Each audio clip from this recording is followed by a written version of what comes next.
All right, welcome everybody to Hump Day Hangouts. Today is the 8th of June, and this is Hump Day Hangouts 83. We are chugging right along. Every time I see it in the 80s, even though it's once a week, I'm like, all right, we're getting close to 100, but it's going to be a little bit. Let's go down the line and say hello. So we'll start with Chris. How you doing, Chris? Doing excellent. How are you? Good deal, good deal. Hernan, what's up, man? Hey guys, hey everyone, it's really good to be here. So it's now progressed from sweater to sweatshirt with a hood weather. So is it getting colder down there? Or? Getting colder. You won't see me at some point. You won't even see. Speaking of weather, Marco, how's it going? Nice and warm, man. Good deal. About to get some rains in, so I probably won't be able to participate in Hangouts, but you know, that's how it goes. Okay, we got a comment saying that nobody could be heard. You guys can't be heard on Facebook Live. I know you didn't introduce me yet, sorry, but I had to jump in.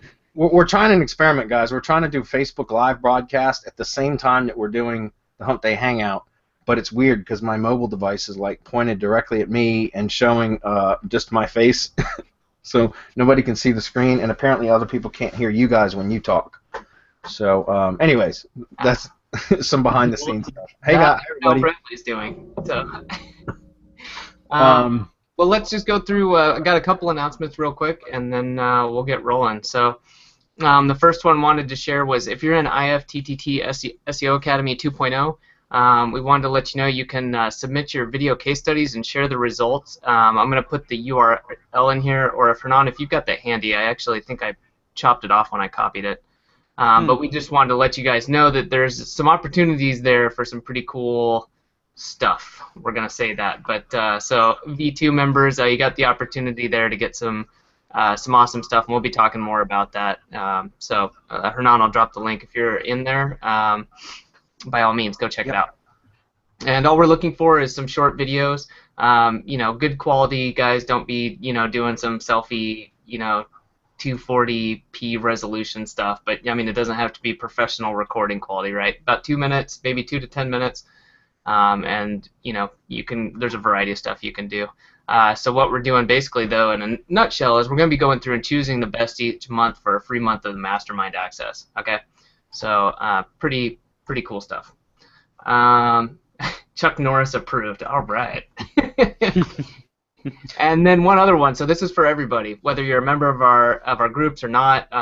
Just if you're available and you are paying attention during I believe the 20th to the 29th.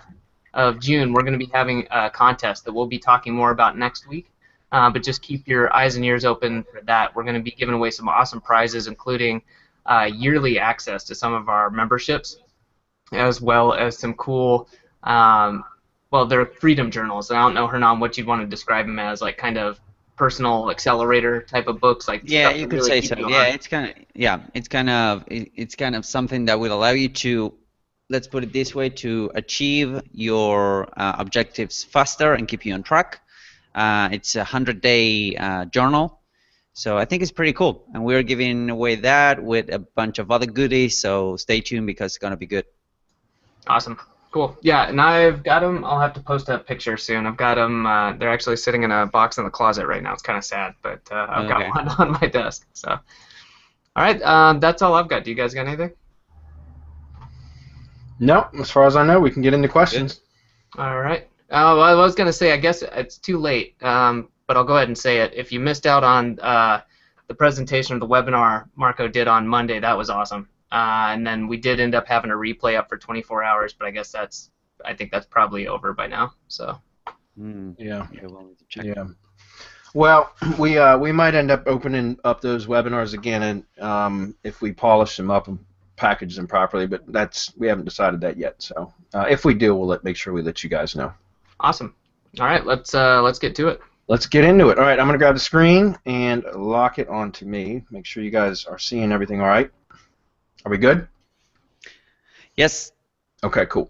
All right, so here we go. Mark O'Connell. There's a big photo here. I'm not sure why. I like to think that that's an introduction without any words. Well, just hey. Hi. All right. Mark O'Connell says, hi, guys. First, big thank you to Marco for the wonderful information given on Monday. Really enjoyed it. I'll +1 that. My question is, let's say I have a domain plumbersnearme.com and I have one like this, but not one like this, but not for plumbers. Is that over optimized? This is now a keyword. I mean, industry near me. No, not really. Not really. It would be if you had a city name in there, but having plumbers in there, that's pretty standard. That's normal. I mean, think about it. I know you said it's not plumbers, but I'm just saying this is an example. A lot of businesses will use what industry they're in as part of their brand name, so that's not abnormal at all. Okay, or over optimized. And if I subdomain out per city, okay, london.plumbersnearme.com, manchester.plumbersnearme.com, can I have the business name as London Plumbers Near Me for a Google Maps listing under the same route, but subdomain cities out to target other areas, or should I just use a completely separate domain? Let's see, Manchester Plumbers.me. That would be same route, but subdomain cities out to target other areas. Yeah, I would just use different subdomains on the same domain, the same route. Am I reading that question wrong? Is he just asking about should he keep building out on the same domain, or is he asking about? I think that's what the question is, Mark. If I'm misunderstanding the question, please forgive me. But it seems like you're asking, should you continue building out cities on the same domain, or use different domains entirely? I would say keep building out cities on the same domain. Yeah, I read it the same way, Bradley. So okay. Yeah. All right. He says, and if I can be cheeky and ask one more quick one, do you ever have videos on page one with no thumbnail? Yes, it happens often. I have one here with just a black screen. Yes, that's been a kind of a glitch. It's been going on for a few months. But for another keyword, the same video on page 2 shows my thumbnail. Very weird. Is there a way to fix this? No, it's as far as I know, there's no way to fix it. It's just an anomaly with Google's algorithm. I know some videos will show with a black thumbnail for some reason, and it's odd because sometimes they'll show with a black thumbnail, then other times they'll show with the actual thumbnail. It's kind of hit or miss. Some keywords show it, some don't. So I'm not sure what's causing it, but I do not know how to fix it. I believe it's just a glitch with Google, so they're going to have to fix it. All right. I've also had videos that index, but no thumbnail shows. Like, I mean, not even a placeholder, like the black placeholder that you're talking about. I've had videos index, but it looks like just a regular text listing, and that's weird too. So, okay, Ed says, "Hey guys, with regard to the new Bitly profile link, Ed, I read your question earlier.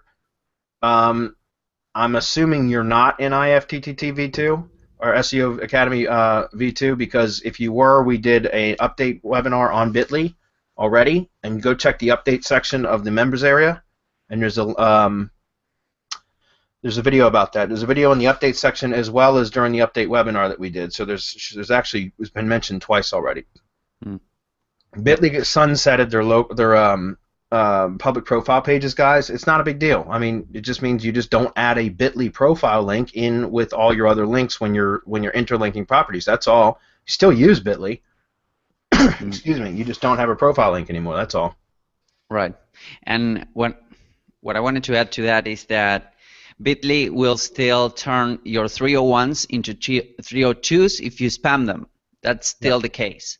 So we have been advising time and time again, if you're doing some advanced stuff like 301, 301s and spam and those kind of things, do not use Bitly, because Bitly will turn your 301s into 302s, and all of your link building will be pointless. So at that point, I wouldn't use Bitly for if you're building tier links or something like that, just because they will still show that spam notice. Whatever it is. So. Yeah, but what's interesting is Bitly will do that too, like arbitrarily. Like, it's weird. Yep. Sometimes without even spamming a Bitly link, it will add a spam attribute. And basically just makes it a 302 link. And sometimes, like, it could be the cleanest, most pristine link that you've never done anything questionable with, and they'll still sometimes just add a spam tag to it. And I don't know why that is. So just keep that in mind. Yep. Okay. All right, next question. R. Bacon says, just purchased the Authority Sniper. Was wondering if there was any precautions I should take with regard to the Feedburner, since that is connected to Google. I don't think so, but you can add multiple accounts to it. So if you are worried about it, I mean, the way that I typically do things is that I have persona accounts anyways that are themed. So if I'm going to be creating a feed about plumbing, then I'm going to pick the persona account that is that's a plumber. You know what I mean? And so all of the Feedburner feeds that I create, or it could be a bit broader, it could be home improvement related or whatever, but that persona's account that I'm going to be using is most likely been already themed around that particular topic or niche. So, I mean, again, you can add multiple Google accounts to it. So that's what I would do, is just grab one of your persona accounts from one of your IFTTT networks, or a few of them, and kind of theme them, and make sure you label them properly in your RSS Authority Sniper software so that you know what they are when you go to select them. Okay. Lori says, hi everyone, we have a potential client asking for help with their website. They have a domain name that redirects to, okay, an e-commerce site. It has no capability of a blog, so it is very thin with content, short of a paid advertising campaign. Do they have any suggestions? Thanks so much. Let's see, they have a domain name that redirects. Yeah, well, if they have a domain name, sure, you can put a subdomain on that domain and install WordPress and use that as a blog, Lori. Even if the domain itself redirects, I'm assuming it's probably a masked redirect. In other words, when it redirects to that URL that you're listing here, it's probably still showing their domain name. Am I right? I mean, I know. I'm assuming that that's the way that it is. It is that it might redirect, but it's a masked redirect. And if that's the case, you could just put a subdomain on. You'd have to use a DNS mapping service like Amazon Route 53 or Cloudflare or something like that. But you could create a subdomain and point that to a regular hosting account, and then put WordPress on the subdomain and just use that as your content distribution engine, your blog essentially. So it could be blog.yourclientsdomain.com. You know what I mean? Yeah, and then you just put a link. I know some people get confused when they're thinking about this and get lost in the subdomain part. You just put and then be sure put a link on that on your site somewhere, like, hey, this is our blog or news or whatever. You know. That's right. It's over there. If you guys look at that URL, it's already on a subdomain, home.domain.com. So all they have to do is add blog.domain.com and use the blog as the content driver and to rank. We've done that before, to rank the content on the main domain, since it's content thin anyway, or to rank the products and services or whatever is being offered. We do that all the time. I think the thing is that it's an e-commerce solution, so I'm not sure that she has access to add a subdomain to this. If she does, yeah, absolutely. Then just put like blog dot whatever. But if you don't, if you're using your own custom domain and it just redirects to this because you don't have access to control this, then you could still just create a subdomain on your root domain and just map it over to a regular hosting account and then install WordPress there. Right. And again, that's just going under the assumption that if you have a custom domain and it redirects to here, it's probably masked, right? Yeah, that's exactly what I did for a client. They were having something like Volution or something as their main e-commerce website, and their main e-commerce was out of my hosting. So we hired another hosting just for the blog because it was like Shopify. You know, the main domain was masked to the Volution platform. So we have to, via DNS, we had to open a blog.domain.com and start blogging over there. So it was it was an extra step that you need to take, Lori, because WordPress, and it takes it would take a ton of time for you. On this case, you do not even have a blog capability, but in case some other clients come with another e-commerce project like Magento or whatever, Shopify, etc. It takes us a ton of time to learn WordPress, so it will be always better to work with that. Otherwise it's not worth it, or they need to pay a ton of money. Right? It is. I mean, that's like when I get any client that has on a custom web platform, and they ask me, would I be willing to optimize? I tell them no. Like I tell them flat out, like I'll provide consulting services that I can give instructions to your webmaster to do it, but I'm not going to learn a new platform for one client unless like there's no way they're going to pay me enough to do that. Right. So. Okay, Brian Dunn says your roadmap doesn't include RYS for people who are already monetized and have some industry knowledge but want to go ninja school to seriously up their game, but you can only pay for either RYS or MasterMind. Can you walk through why you might choose one versus the other? Great question, Brian. I would say go with MasterMind, and the reason why I would say go with MasterMind is because number one, if you join MasterMind, when you are ready to purchase RYS, you get a 30% discount. So that's substantial. Number one. Number two, MasterMind, we are constantly, every 2 weeks we hold a webinar. It's the community where you have access to us and my team members as well as all the other SEO professionals in the group. So there's a lot of discussions that go on, a lot of people sharing great information, results, that kind of thing. Not that RYS doesn't have that kind of an aspect like that as well, but RYS is like one specific part of SEO, whereas MasterMind covers so much, and there's bits and pieces of RYS sprinkled throughout the MasterMind as well. So again, I would recommend going with the MasterMind because that's going to give you a foundation that you can build upon, and then when you're ready to join RYS, you also get the 30% discount, as well as you get all the other stuff that we have included in the MasterMind membership that's under $300, like IFTTT SEO Academy V2, Masterclass. You get to attend all those webinars and access to the members area for that. That's all included in MasterMind, as well as all of our other products that are under $300, you get those included. Any of our products that are over $300, you get a 30% discount on. And you guys also, as MasterMind members, get first access to products when we launch, first access to services. You get to be beta testers. You get review copies of stuff before we launch. I mean, there's a lot of benefits. So, does anybody else want to sell him on MasterMind also? No, I was about to say that as a disclaimer, the discount doesn't include services like training only. Yeah, only training. Yeah. Yeah. The only thing that I would add is, like, if you have a 22 caliber pistol, right, and a 50 caliber pistol, they're both guns, and you can shoot with both, right? But shooting a 50 caliber is so much fun, man. Yeah. I mean, one's a pea shooter, and the other one, like, you can watch stuff blow up. So come on over to the dark side when you're ready. Yeah, and again, I mean, look, RYS is awesome. There's no question. But the reason I would recommend MasterMind is because of all the additional benefits that come with that, and you get the discount on RYS at a later date. So my point, or whenever you're ready, you get the discount immediately, but you can purchase it whenever. So. No, and I agree anyway, because he has not only everything that you mentioned, but the members of Master, or the partners of MasterMind, are constantly in the community, and we're always providing guidance or answering questions and just taking care of the community as best as we can. So you also get that benefit.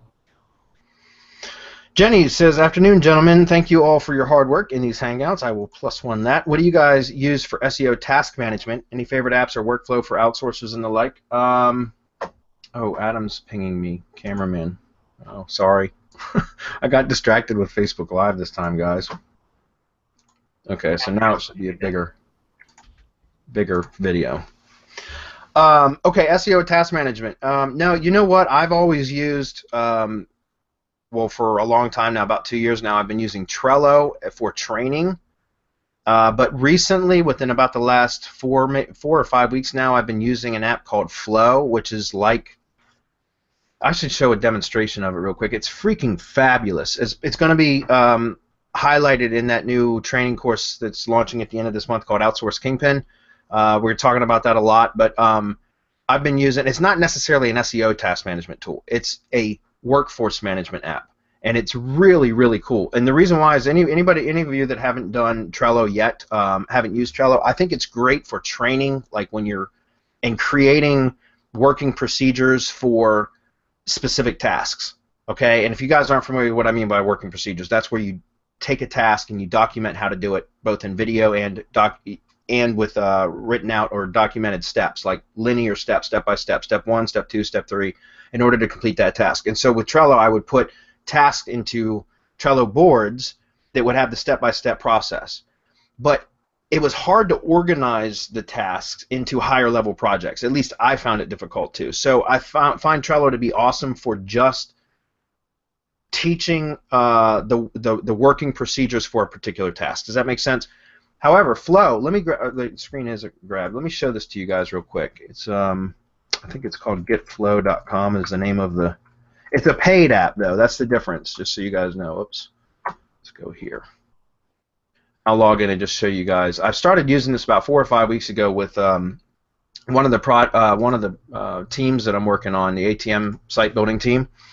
And let me show you guys what this looks like, why I like this so much. Because this is like a combination of Trello along with Slack, the chat app, which we use for Semantic Mastery anyways. My partners and I, we're always chatting in Slack. Well, Slack is the developer of this, so everything like integrates. And they also have a time tracking software. It's called Harvest, or getharvest.com, that integrates with this as well, so you can start to actually track the process, the amount of time spent on each task. Like when you start to build an outsourcing team, you can monitor how much time is being assigned or is being spent on every task. And so there you can see who's being more efficient than others, and then you can go and ask, why are you, why is it taking you twice as long to do something as it is somebody else? Is there something that you don't understand? Do you need some additional tools or whatever? So anyways, this is the app, guys. If you take a look at this, like here's the team that I've been working on, or what they call workspaces. This is ATM site building, and you can see over here some of the projects that we work on. But what I like about this is, for example, if I look at the campaign review, if I come up here and change the view to Kanban, the Kanban view version is the same as Trello. Any of you have seen any me talk about Trello at all before? I always set Trello up this way. This is a technique that I actually learned from Peter Garrity. But that's create these lists: to do, doing, done, and needs attention. So when a VA comes in this case the team leader, this is Hazel, our team leader for this particular team, when she comes in, she grabs this card, which is a task, and drops it in here and then to doing, and then she opens it up and it shows all the tasks that need to be completed, all the what they call subtasks, that she can go right on down the line and check it off. And then when she's done, she puts it in the done list.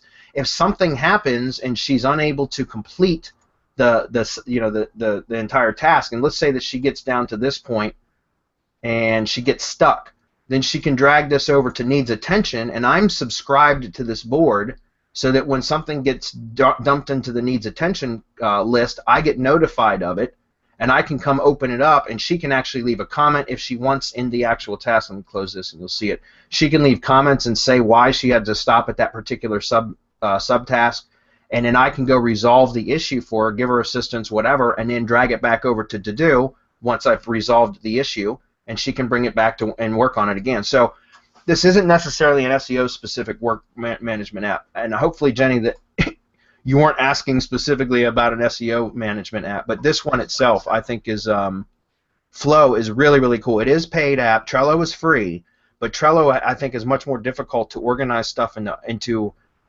more general projects. So where you combine multiple tasks into overall projects or procedures, does that make sense? And then this one, I find to be a lot more have a lot more functionality, if that makes sense.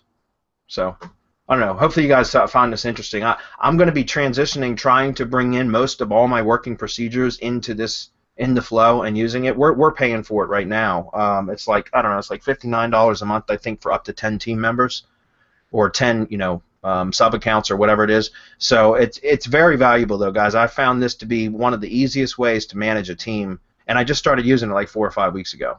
So. Right.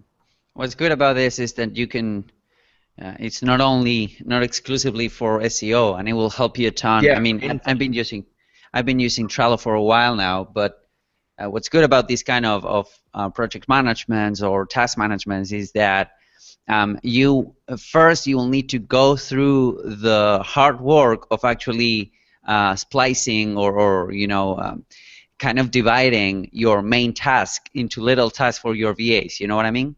That's what we did with V2, etc. So I think this goes like the two-way. Like it will allow you to actually manage your projects, but it will allow you to actually be more like picky, I would say, with the tasks that you're giving to your VAs, which I think is great. Yeah. And yeah, I mean, what's cool, like I said, in here is they got a chat app. You can create chat rooms and assign specific people to it. You can assign workers, team members. Again, it will integrate with Harvest. Harvest is this. Like, I'm only pitching this, guys, because I think it's such a good program. This is the other thing. And those of you that are starting to build out teams, this is something that's going to be. I'm working on building out the management procedures right now with Hazel. But as soon as I'm done working with her and building these out, then I'm going to work on bringing the individual builders, which are her subordinates, the people that she manages. We're going to bring all their tasks into here and have it set up in a hierarchy. and that's when we're going to install this Harvest right here, which is the time tracking app that integrates with it. And that way we can start to identify from our workers who's being the most productive and people that aren't being as productive, why. We can address that. We can make sure that they're clocking in every day. They're giving us 8 hours a day, 5 days a week, 40 hours a week basically, all of this. And so again, this is something that we're going to be integrating into our system. Up until now, I've done everything using just Trello and Google Docs. And that's pretty much it. So, okay, good question. Next one. Chris says, question submitted via support desk. Customer prefers not to disclose their name. If you lived in Buffalo and were going to create a Buffalo Home Services network of sites doing everything from landscaping to home repair, and you were going to be starting from scratch and using RYS IFTTT to build it all, would you blatantly claim the relationship between the sites and their connection to the parent VHS network, so you are 100 publicly claiming everything about how they're related? Or do you see that as just being way too risky? Or is there some other reason you wouldn't even think of doing that? If you were just going to out and out claim it and also have a spare LLC laying around, would just use that LLC to do it, even if it's even more legit, and use that single business to create all the pages, YouTube channel, and everything from all the different home trades? If not, which persona or approach would you take? Okay, it's a bit of an involved question. I would have to think about that. I mean, I don't see a problem with having a consistent brand across all of them. However, I would try to limit my risk in a way such as be building out sites on subdomains and such, so that I could separate liability, my exposure, in other words, in case any one of my sites were to get hit. So here's my point. If I was going to, like, say Buffalo Home Services, maybe I would call it like bhs.com or Buffalo, services.com or something like that, right? Let's just go with that. Let's say that you were going to go with that. Then I would build out maybe industry-specific subdomains, right? We already know that the site is going to cover just the Buffalo area. You've got that in the root domain, so that's pretty apparent. So what I would do is probably do like, landscaping, plumbing, HVAC, all of those would each be individual subdomains. And the only reason I say that, instead of putting it all on one site, you could put it all on one site, just so you know. If you were going to do that, then it would be all the same brand anyways. You wouldn't have anything to do about linking out different sites and things like that, right? It would all be the same site. However, and that's perfectly okay. You'd want to silo the site out that way too. But if you were to ever do anything that Google didn't like, then they slap your site, you're going to lose all of it, right? And so you got to keep that in mind. So what I would probably do is build it out on one domain. Oh, I mean, I understand you're asking, should you be using different domains? Personally, no. I would try to build that as a brand, potentially. The Buffalo Home Services is a brand, so why not build everything out on subdomains of that root site? The root site could then be like a billboard for your brand. In other words, it's like an online brochure. It explains what Buffalo Home Service is, what your vision is, what kind of service you're trying to provide to the area, and then from there it could actually link to the the subdomain sites as a kind of a directory. Does that make sense? Like, yep. The root domain would be almost like an index page, and then all of your subdomain sites would be covered. Now from there you could, the only reason why I would do that was so that you, in case any one of your sites were to get hit for something, it wouldn't affect all the other ones. You know what I mean? Like, if your HVAC site got hit with a penalty for some reason, then your plumbing site should be fine. It shouldn't be affected. So, how would you do it, Hernan? Yeah, definitely. I would go the subdomain route. I think it was Marco who shared that Viper Chill, and I'll see if I can find it. The Viper Chill post. It was like 16 companies own, like, I don't know, probably the first page of Google, and they are blatantly related. Those are called money block networks instead of private block networks. Those are called like that. And there are a bunch of cases where you have even different domains, all under the same IP, like on the same server, and Google does not penalize them, and they are all interlinked. So I think that as long as you are, as long as you are honest with your clients, etc., and you're telling them, hey, we are part of these networks, you should be fine. I mean, you're open, you're out there, and you're actually owning your content, which is, you know, what we have been preaching all of this time. But I would definitely go the subdomain route, just in terms of protection and to actually leverage your own SEO efforts. Because if you do like landscaping.bhs.com and then you do home repair will be easier to rank than landscaping, and so the subsequent domains because of domain authority, etc. So I think that would be the best way to go. I also. Go ahead, Marco. Yeah. Yeah, can you hear me? Yeah, go I ahead. went over this on Monday. You validate the entity, right? That's why all these people can get away with it. All of these other big companies. The difference between those and private blog networks is entity creation. They validate it. We don't. And that's where we get in trouble. Well, and that's what I was saying about, you know, I would be trying to build that as a brand, Buffalo Home Services, because guys, brands are rewarded, and in part because they're validated entities, which is what Marco was just saying. I mean, that's in part why they get rewarded, because they're semantic validated entities, you know. So that's part of it. So that's why I would say go ahead and claim it. As far as the LLC, that's up to you. That's more of a business call as to whether or not you'd want to have.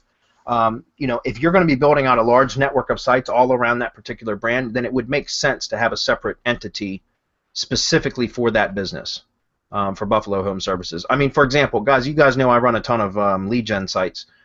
I run everything under my main corporation, though, my local market consulting business, and I just use. I've got some DBAs. I got to be honest, some of them I don't have DBAs for, but some of them I have DBAs for. However, like one of my clients is a particular contractor that I've got a bunch of sites for him all over the place, and that's under a particular brand. I think what in retrospect, I probably should have.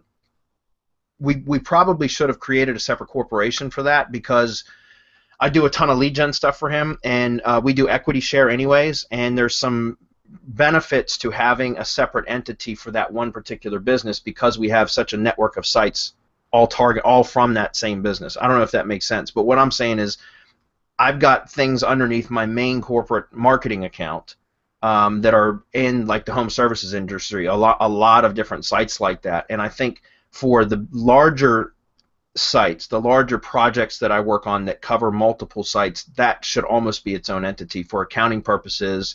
There's a lot of benefits to having it like that, but again, that's going to be a little bit more red tape on your part. It's not hard to do though, guys. LLCs are easy to set up, so. So yeah, that's how I would do it. I don't see anything else left to answer in that question. That was a pretty intense question. All right, Greg says Holly just joined your IFTTT training this week. Okay, and have to say that must be high. It's probably auto-corrected or something.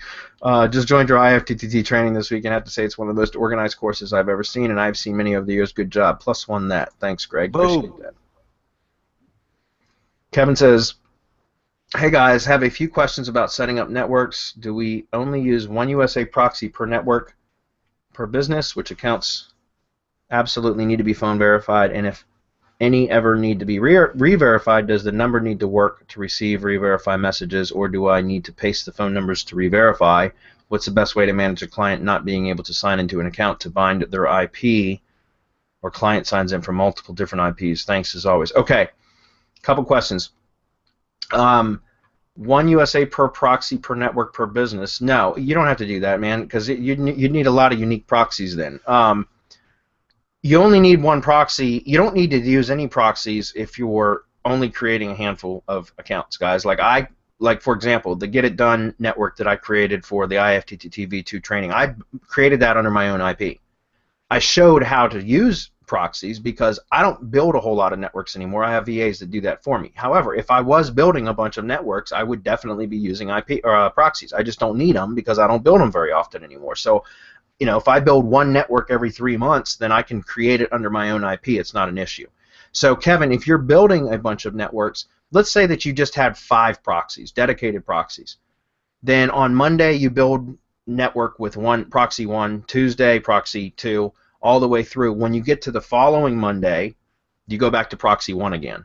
Does that make sense? So you're just cycling through. So it doesn't matter. Like you can actually, we've tested this, but you can create 2 accounts. You can probably create more, but it will start to force the phone verification when you create the account.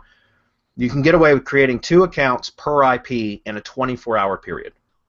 Okay, so if you've only got like 2 or 3 IPs or proxies, just spread them out. Use it for 24 hours. Create 1 or 2 account sets, and then switch to another proxy. And then in 24 hours or more, so let's say you wait 2 days, you go back and use that first IP again. Does that make sense?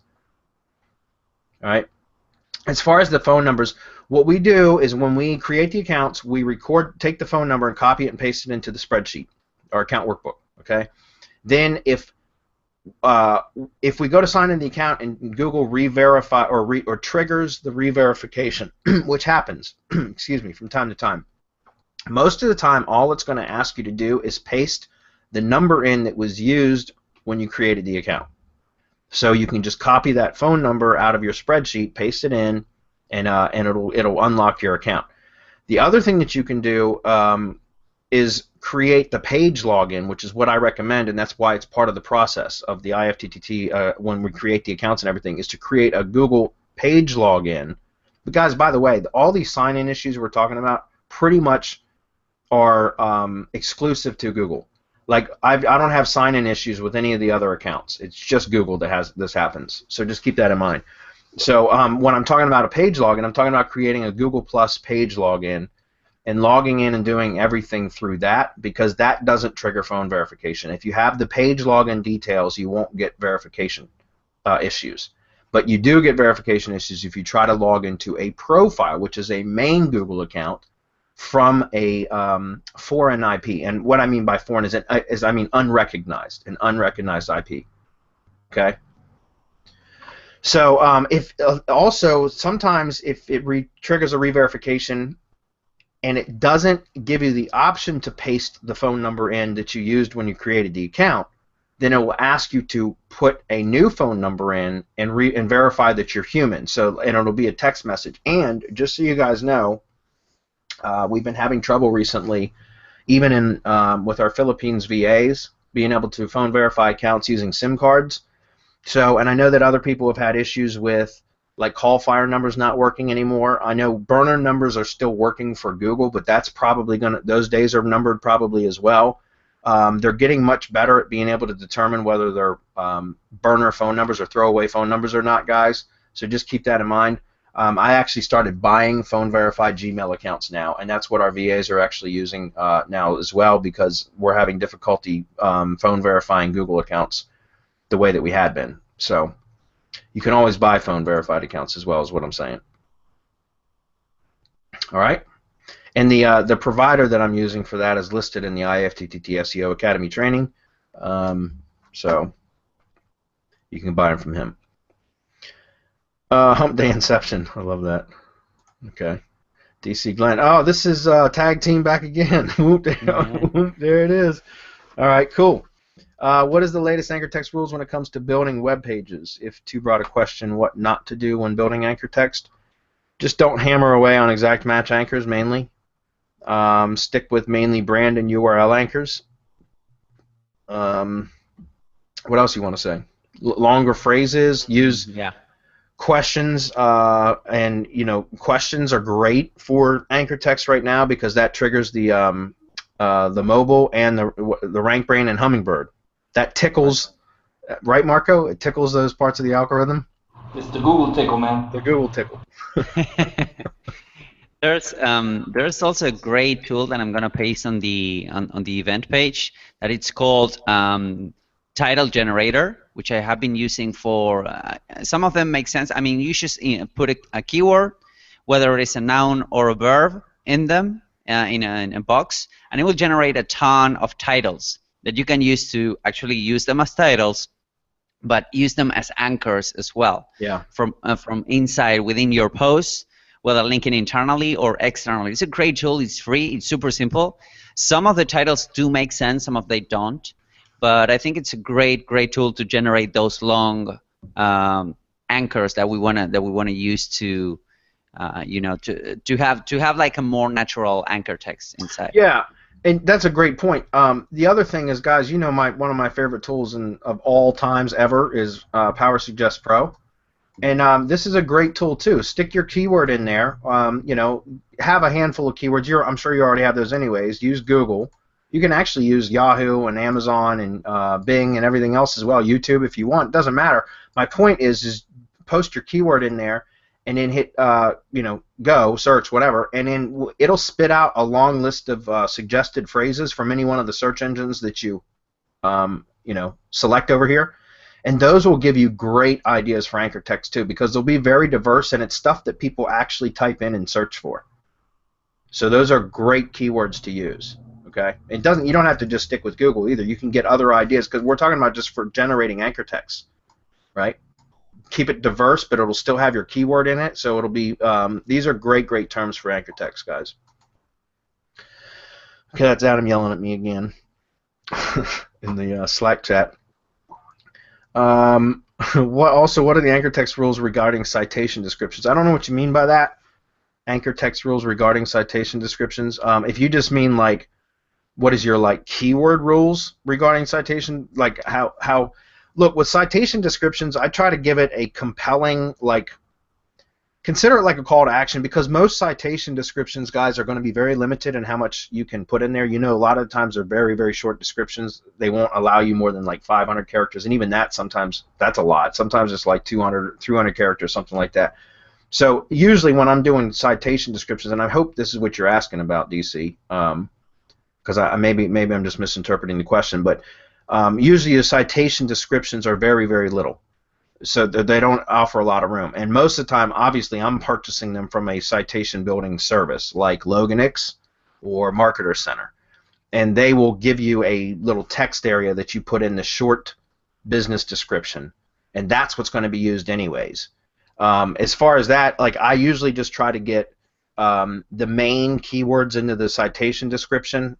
You know, like so whatever the main service is or product that I'm selling. You know, most of the stuff I do is for service. So, I'll, you know, tree service, for example, will say offering residential and commercial tree trimming and removal services in the blah blah blah area and surrounding areas or whatever. So you get the keyword in there, the service keyword, the location keyword. That's all I usually do. It's very short. You know, it'll say call for an estimate or whatever. Very short, compelling call to action, but it has the keywords in there. Just don't stuff it. You don't need to. The other thing, though, keep in mind. This is a question that comes up often when people say, well, how do you get to rank in the maps pack for your secondary keywords? If you're ranking for the keywords that your primary keywords, how do you rank for your secondary keywords? Well, that's how you do it. That's one way, guys, that you do it also, is build additional citations on other directories, right? You're going to have your core citation directory that you want your business in, that in the business description you're going to want to put the main keywords, your primary keywords. But when you get done, you want to go after the secondary directories, hyperlocal directories, things like that, where you put in the secondary keywords in the business description. So that's going to start to build that other relevancy to that listing, and that will help you to start to rank. That and other things that you can do will help you to rank for other keywords in maps, as well as you can also do that same process to rank in other maps areas. That's a little bit more advanced, and we talk about that inside the MasterMind. So hopefully that makes sense, DC Glenn. As far as anchor text, there is no anchor text that I know of in citation descriptions, so I'm not sure what you meant by that, other than I'm just assuming you mean keyword density, essentially. What shortener would you recommend in lieu of? For what, Clint? I'm not sure what you mean. I guess he means in lieu of Bitly. In lieu of Bitly? I don't know. We use Google for a bunch of shit, but there's a ton of link shorteners. Yeah, in fact, I pasted a link that has 25 or something URL shorteners. Some of them are 301, some of them are 302, and it's nice resources that you can tinker with. So here's another one too. Yeah. This is URL shorteners that allow 301 redirects. And here's a bunch of lists right here. You guys see this? Yeah. Just be careful with geo.gl. You know, we're using them, but not to spam directly. I mean, we had some issues by doing that, but anyways. 301 link shorteners. Yeah, I mean, I use Google Links very strategically. Like I want Google to know what I'm doing with those. So I don't use them for pure spam campaigns, but I do use them for a lot of other things. Okay, we got 5 more minutes. Adam was trying to get us out of here early. It's gonna rage quit. Josh Bailey says, having trouble with the recipe for YouTube video views that you were using, Bradley, on Crowdsearch. Maybe it was a user error. Does it still work for you? That recipe for YouTube video views that you were using, Bradley, on Crowdsearch. I don't know what you mean. Sometimes the Crowdsearch clicks don't register as views, but that's not the point. Like, honestly, it's really not the point, guys. The point is to show, if you're talking about the referral traffic, it's the referral traffic that you're trying.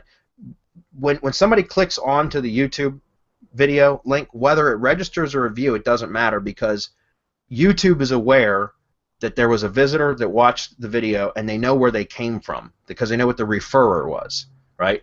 And so with the referral traffic, I'm assuming this is what you mean, because I know sometimes your campaign will run and you'll go back and you won't see your view count going up, but it doesn't matter, especially, and that's why I use the goo.gl short links as my last hop to the video, so that I can go look at the analytics, the click analytics on that short URL inside of goo.gl, and I can see the clicks being delivered to the YouTube video, and it will show the referrer, the browser that they were using, where they're located, all of that. And that's what's, as long as YouTube is seeing that data, which they are, you're still getting the benefit. Whether the view registers or not, it doesn't make a difference. Does that make sense? Hopefully that's clear. And I hope that's what you were asking for, because, yeah, I still use the campaigns all the time, and the view count doesn't go up, but it doesn't matter. My videos see improvement in ranking because of it. Sky says, when using Authority Sniper, would you avoid RSS feeds such as the Huffington Post? Well, it depends, Sky. You know, if you can get a category post that would be on, you know, aligned with the topic, then it wouldn't be such a bad idea. But you certainly don't want to go with their broad, because it was just, there's too many damn topics. Yep. It would be unrelated. Okay. Hi, Nate. What? Hi, Nate. I was saying Yeah, hi to Nate. You can also, Sky, but you can do something like FeedRinse. If you go to feedrinse.com, you should be able to create. We are currently working. I don't know if you can still get into it or not, but if you have a FeedRinse account, you can. You should be able to go in and create a filter that will only allow certain posts. It'll generate a custom feed from Huffington Post that will only allow certain posts to pass that contain a hashtag or a keyword or whatever it is that you set up. A tag, a specific tag, whatever. Okay? Okay, Bradley, in one of the earlier Hump Day, I know we got to go. We got 2 minutes, guys. In one of the earlier Hump Day Hangouts, you recommend a WordPress theme that may be good for affiliate websites. Can you give your affiliate link to that WordPress theme? Thank you. Don't know which one you're talking about, Ganty. Sorry. Yeah, Ganty, if you leave it on the page, type it in here, we'll get back to you on the page afterwards. Just let us know what it is. Probably the one that I was talking about was, because I always use ink themes, guys. I have been for years. However, I really like Thrive's themes now. Like the whole Thrive plugins and theme suite is really, really good. But ink themes, they have one in here that's it's an affiliate, like a review, product review type site. And it's not bad. I just like ink themes because I've been using them forever. So you can check that one out. That's probably the one I was talking about. I'm in MasterMind. What else do you get? What else do you need, right? That's right. Anything else, guys? I know we got to go. So it looks like we're just about done. All right, sweet. We're done. Yep. We're done. Cool. All right, guys. Well, thanks for everybody being here in our experiment with Facebook Live as I look directly into the mobile phone. I don't know how that came out. We're gonna go back and review it, and we'll see what it's like for next week. We'll get it, make it better for next week. So, thanks everybody for being here. See you guys. See you. Bye, everyone.